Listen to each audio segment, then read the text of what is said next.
modu naturalean saiatzen gara proiektua zabalik eukitzen edonori.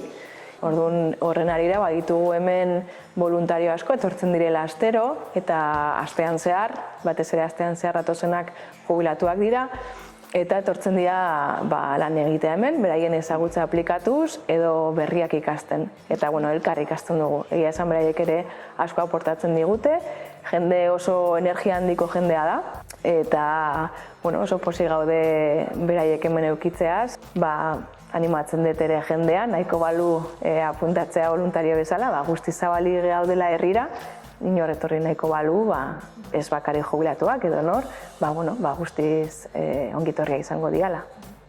Ja behin hemen zaudenian eta aztentzarenean hemengo dinamikan sortzen dira gauzak, elkar ezagutzen dira beraien artean eta sortzen dira proiektuak eta iniziatiba propiak izaten dira beraienak.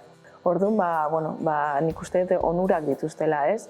Jendea ikusten badu pasioa akala hemengo zerbaitengatik, egurrarengatik, itsasoarengatik, hemen jarraitu dezakete pasio hori lantzen eta beraientzako interesgarria izan daiteke zerbait gehiago ikasi dezaketelako edo alderantziz beraiengandik. Beraz, nik uste dut dana onurak diala, erlazioak egiteko, jende berria ezagutzeko, hizkuntzak, hemen hizkuntza asko daude, teknikak, erramintak, nik uste dana onurak direla.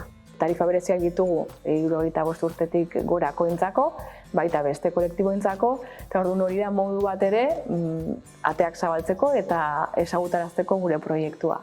Gero barrera arkitektonikoak ere ez ditugu, eta esan dizuedana voluntarioatzarena, ez? Ez dakit leku guztietan posible duten horrelako zer egin, nik uste beti egin daitekela zerbait, innovazioa, kreatibitatea begira, badaude oso eredu politak eta bakarri da begiratzea zer egin daitekeen eta interesa izatea horrekin.